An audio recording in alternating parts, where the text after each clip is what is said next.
Viver num lugar onde você tem que dar o melhor de si, mas num ambiente onde as pessoas querem o pior para você, é um desafio só para quem tem o Espírito de Deus.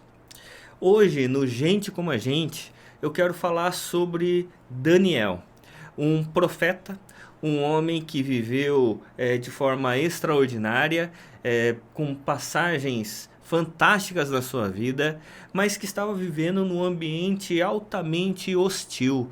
Um homem que estava vivendo fora da sua terra como escravo, mas não é porque ele estava escravo e porque as pessoas o perseguiam que ele deixou de fazer o melhor para Deus. Por isso, Daniel é o nosso personagem no Gente Como a Gente, um homem com quem a gente deve aprender muitas coisas. Pois bem, vamos lá para Daniel. Daniel é um exemplo de fidelidade a Deus. Porque Daniel ele está na fase onde a nação de Israel foi escravizada, foi subjugada pelos babilônios, pelo rei Nabucodonosor. E ele então levado como escravo lá para a Babilônia. E na Babilônia ele, junto com alguns amigos, tido como os mais inteligentes, os mais capacitados para servir nos palácios, onde agora eles eram escravos. Então eles agora têm essa tarefa de servir pessoas que escravizaram, por vezes mataram sua família, seus amigos, e agora eles precisam servir esses opressores. Mas Daniel e seus amigos, eles não vão deixar a fidelidade a Deus e fazer menos.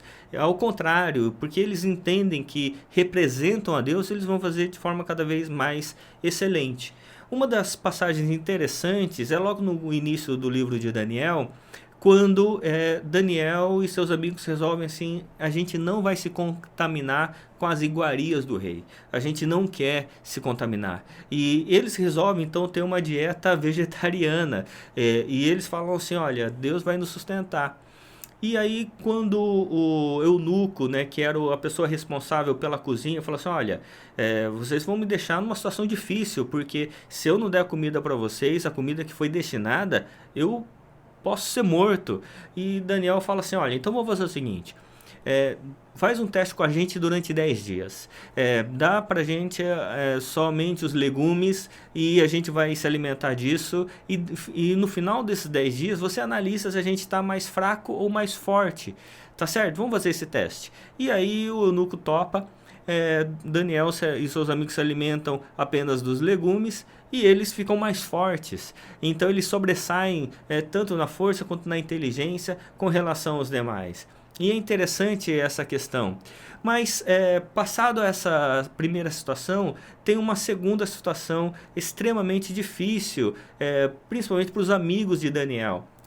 Sadraque, Mesaque e Abidnego, porque é feita uma estátua para adoração ao rei Nabucodonosor e todo mundo tinha que se prostrar diante de Nabucodonosor. O que acontece? Os três amigos não se prostram. E isso é uma ofensa para o rei Nabucodonosor, e ele manda jogar os três amigos numa fornalha ardente. E o que acontece, você deve conhecer a história, é que eles são jogados numa fornalha com a temperatura aumentada 7 vezes, eles são amarrados, jogados lá na fornalha, e quando o rei Nabucodonosor olha para dentro da fornalha, imaginando que os três ali já estavam mortos, ele é surpreendido ao ver 4 pessoas andando ali, como se dançando ali dentro da fornalha. E a quarta pessoa, a Bíblia aqui vai dizer que era como se fosse um anjo, como um dos filhos dos deuses, e para nós é Cristo Jesus, né? E aí Nabucodonosor chama os amigos para fora, os três amigos, né? E eles então vêm para o lado de fora e vê que nem o cabelo foi chamuscado. E é interessante que Nabucodonosor, então lá no capítulo de número 3, ele vai escrever um decreto, melhor dizendo, no capítulo 4, depois dessa situação. Ele vai dizer assim, o rei Nabucodonosor, as pessoas de todos os povos, nações e línguas que habitam em toda a terra, olha só o que ele vai dizer. que a paz lhe seja multiplicada. Pareceu-me bem tornar conhecidos os sinais e as maravilhas que Deus, o Altíssimo, tem feito para comigo. Como são grandes os seus sinais e como são poderosas as suas maravilhas. O seu reino é um reino eterno e o seu domínio se estende de geração em geração.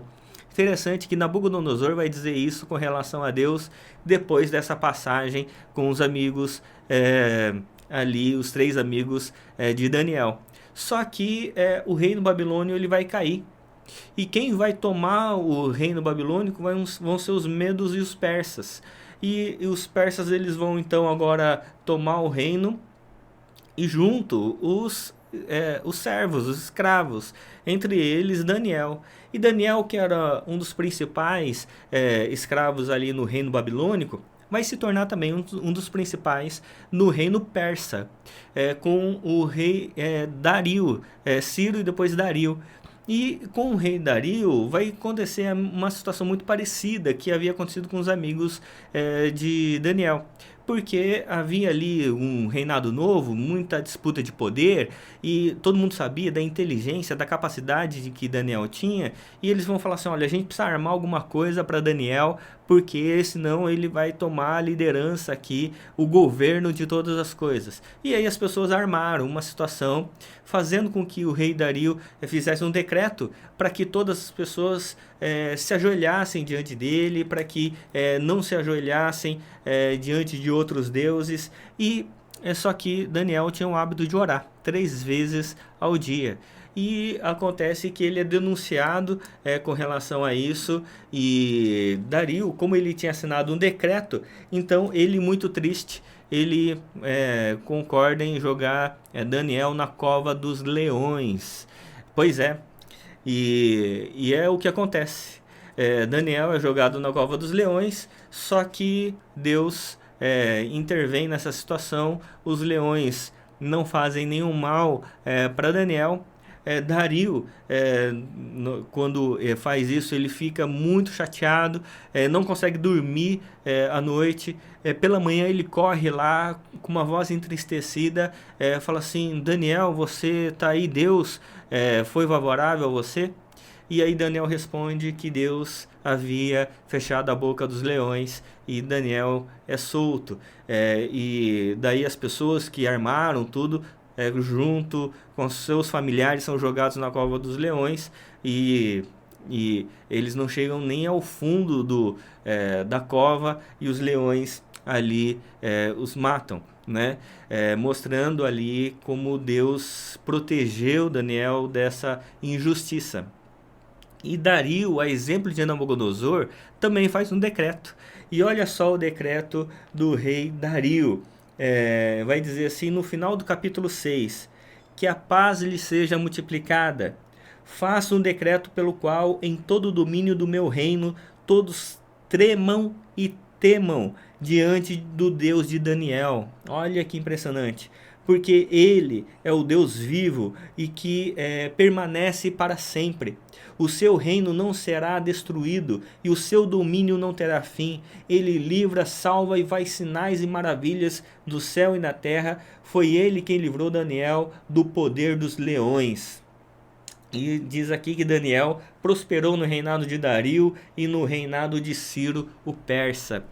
É interessante a história de Daniel, porque mostra essa fidelidade de Deus, esse governo de Deus, à medida que Daniel e os seus amigos não negociam com a verdade, embora vivendo numa terra hostil, como escravos, eles não se deixaram levar pelo sentimento de raiva, de ira, de fazer menos. Eles, porque entendiam que representavam a Deus, eles fizeram sempre mais, foram excelentes naquilo que trabalharam, naquilo que foi dado responsabilidade a eles. Mesmo as pessoas querendo o pior para eles, eles fizeram o melhor deles para Deus. Então, eles não faziam para os reis, eles faziam para o Rei dos Reis, o Senhor dos Senhores. a ponto de tanto o rei Nabucodonosor quanto o rei Dario reconhecerem isso diante de decretos, dizendo que a paz lhe seja multiplicada, que há só um reino e um reino eterno, que é o reino do nosso Senhor. Essa é a história de Daniel. O livro de Daniel tem 12 capítulos, os 6 primeiros contando a história mais pessoal de Daniel e seus amigos, e dos capítulos 7 a 12 as visões apocalípticas. É muito interessante, indico a leitura desse livro como um livro profético, né? Tem muita coisa de profecia, mas muita coisa rica. Por isso, Daniel era gente como a gente, um homem vivendo numa época hostil, muitas vezes cercado de pessoas hostis, mas crente no Senhor Jesus e fazendo agora tudo excelente, de forma o melhor possível para Deus e não para homens. Que Deus assim o abençoe, em nome de Jesus. Amém.